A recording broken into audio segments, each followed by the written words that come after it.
The first half of the 2000s were when video games truly started to evolve, and we have these systems to thank for that. Sony's PlayStation 2 is here, it is hot. It's quickly disappearing from stores in its first day on sale nationwide. Welcome to WatchMojo.com, and in this installment of Versus, we're pitting against each other the three main gaming systems of the 6th generation of gaming, the PlayStation 2, the Gamecube, and the Xbox, to see which console reigns supreme.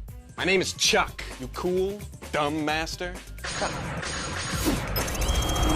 Here's how the three-way face-off is going to work. The winner of each topic will earn 2 points, second place gets 1 point in a best out of 5 round setup.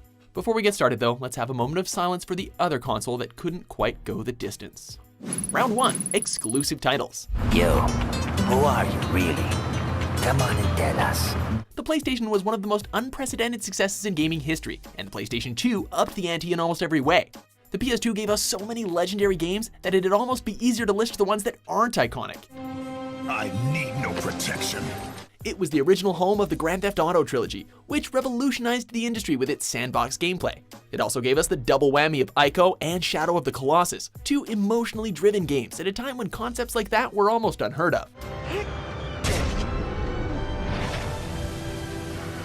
Fans of stealth got Metal Gear Solid 2 and 3, racing enthusiasts got Gran Turismo 3 and 4, hack and slash nuts got the first 2 God of War games and the Devil May Cry trilogy, and Guitar Hero kickstarted the music game phenomenon.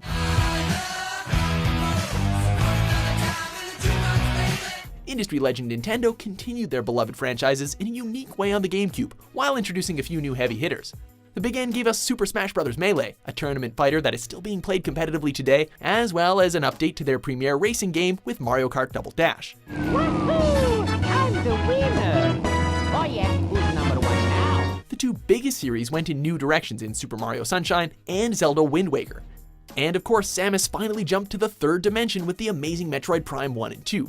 Not to mention we also got 4, count 'em, 4 Mario parties. Third parties also helped out, though not to the extent of the PS2, with standouts like Star Wars Rogue Squadron 2, Super Monkey Ball, Eternal Darkness, and a little game changer called Resident Evil 4.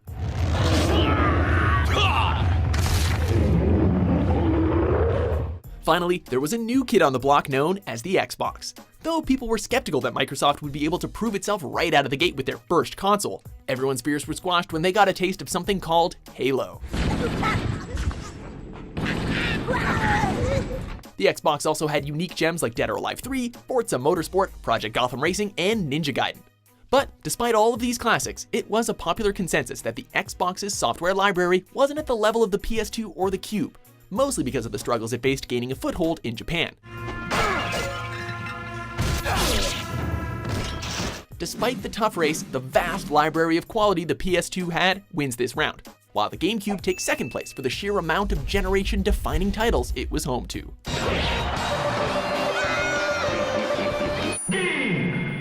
Round 2, controllers. And we had so many developers who were complaining about the controller, we actually put it in a spreadsheet. So we used Excel, which instead of Microsoft, now you're serious. This is a nuclear option. I'm going to give you Excel. Freeze invented Excel. It's one step before a PowerPoint. Sony's mentality when designing the PS2 controller was apparently, hey, if it ain't broke, don't fix it. Because apart from a few technical fix-ups, the DualShock 2 is identical to the DualShock 1, with its 2 large analog sticks, iconic face buttons, and shoulder buttons. But since it was one of the most beloved controllers of all time, we can understand their reasoning for doing that. One nice thing is that these markings will never wear off. The controller did also have pressure-sensitive face buttons, though few games utilized this feature, and furthermore, most gamers didn't even know or care about it. It's all very well designed, and as many of us know, it's easy to play for hours and hours on end. After pioneering the analog stick with the N64 controller, Nintendo took a different turn with the Gamecube, crafting an oddly shaped but extremely comfortable controller with 2 analog sticks, 4 face buttons, a D-pad, and analog shoulder buttons, as well as adding rumble into its design rather than through an add-on. You don't really care one way or the other, do you? They also perfected wireless controllers with the introduction of the Wavebird in 2002, which used radio frequency receivers instead of infrared like past wireless attempts. The Cube's controller was so loved that you can still use it in some Nintendo games today through the use of a USB adapter. And I'm very pleased to see Nintendo went backwards compatible with the Wii. I think that's an excellent decision. Then there's the Xbox, whose original controller was so massive and unwieldy it earned the nickname the Duke, and was quickly replaced with a slimmer model called the Controller S. Just in case you missed it, there's an Xbox logo on the front. While the S received a warmer reception, it was still mostly considered to be an overly designed controller, with no less than 6 face buttons. As you can probably guess, rearranging the button placement didn't win anybody over either. It also didn't change the fact that the Duke continues to be one of the most ridiculed parts of the original Xbox. Starting out at a software company, and deciding that you're going to ship a game console involves what might be referred to or termed a steep learning curve. The Cube wins this round, with PS2 taking number 2. With only one way to hold the control stick is always comfortable to use and similar to the face buttons. A simple thumb movement to the right leads you to the D-pad. Round 3, tech specs. Despite being the most popular console of the three, the PS2 was ironically the least powerful system of its generation.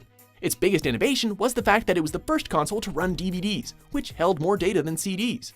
At a time when the format, which was co-developed by Sony, was just becoming popular. The PS2 was powered by the Emotion engine, which ran at 299 MHz and was able of a display of 480i and 480p. It was a step up from the PS1 in terms of 3D graphics capabilities, but suffered in comparison to its competition that both had extra time to work on their processing power, resulting in a lot of multi-platform games on the PS2 with short draw distance or frame rate problems. They never give up. The Gamecube was powered by IBM's Gecko chips, which ran at 485 MHz, and it was also able to display 480i and 480p. Unlike its competitors, which held games on DVDs, Nintendo decided to use a proprietary format for their games with the Gamecube optical disc, about half the size of a normal DVD. And as a result, the games often held a lot less data than on other consoles.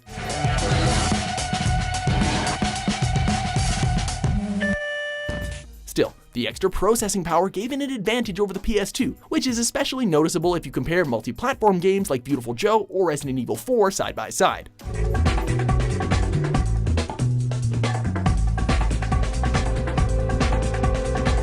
But the computer wizards at Microsoft made sure that the Xbox outshone its competitors. Like the PS2, the Xbox ran DVDs, but was powered by an Intel CPU, which ran at a whopping 733 MHz, and was even able to display up to 1080i, which gave it the best graphical power and display quality of all three. Powerful, exhilarating, cutting edge, that's everything that the Xbox is.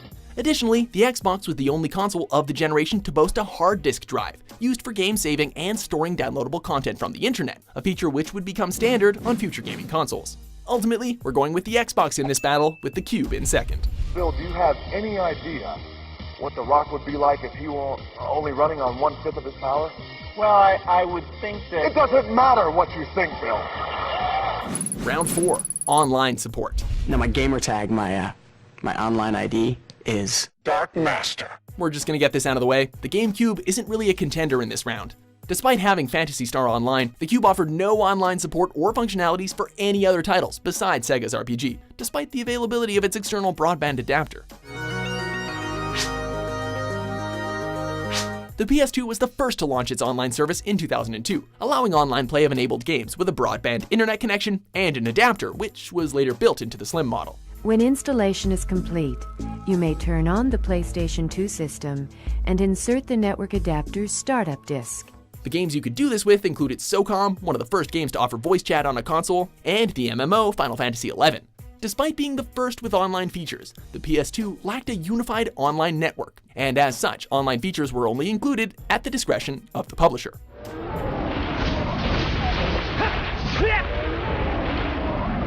Microsoft, on the other hand, revolutionized online gaming with 2 words: Xbox Live. Or is that 3? Anyway, debuting in fall 2002, Xbox Live is a subscription-based service that offered online gaming, downloadable content, and unified friends lists, something that no other console at the time could do. So I decided it'd be fun to contact this guy and challenge him. Alright, how about it, Crusher? Greetings, Master. I'm Crusher. We'll see who gets crushed, Crusher. Not to mention that it supported great online multiplayer games, such as Splinter Cell Chaos Theory, and of course, Halo 2. Time the leader. Because of its innovations and its continued success, the clear winner here is Xbox. And I guess the PS2 takes second place by default. We can hear you, fool. Yeah, how about shutting up and starting the race? All right, let's go. Round 5, extra features. Welcome to the third place. PlayStation 2, the third place. Unfortunately, the GameCube secures an early loss in another round due to Nintendo's constant insistence that their consoles be game machines first and foremost.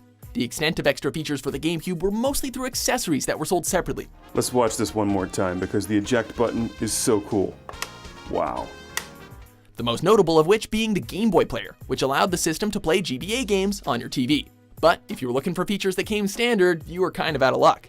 In fact, I think the Game Boy adapter is the best reason to buy a GameCube, because it allows you to play so many awesome games on the big screen. Since the Xbox came with an internal 20GB hard drive, it was able to store music on the system that could be used for custom soundtracks in select games. It also featured DVD playback, but for some reason, money! Microsoft opted to lock out this feature unless you bought a kit that included a remote and a receiver.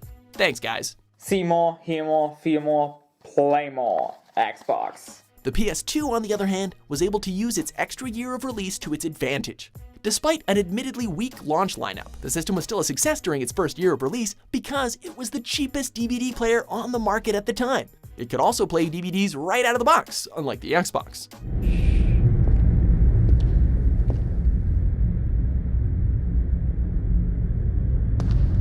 But its biggest advantage, backwards compatibility with almost every PS1 game, making sure anyone who upgraded to Sony's new system wasn't finding their large PS1 library obsolete. The PS2 wins this round for ensuring that even if you had no use for the games it had to offer, you could still get good use out of the console. Winner, PS2.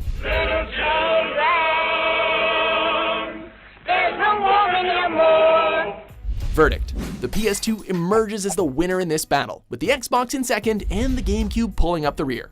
Unfortunately, it's time to say goodbye on F-Zero TV. Sony was capable of capturing lightning in a bottle, creating a strong, powerful machine, giving it enough extra features to justify the purchase, and securing some of the greatest games of all time.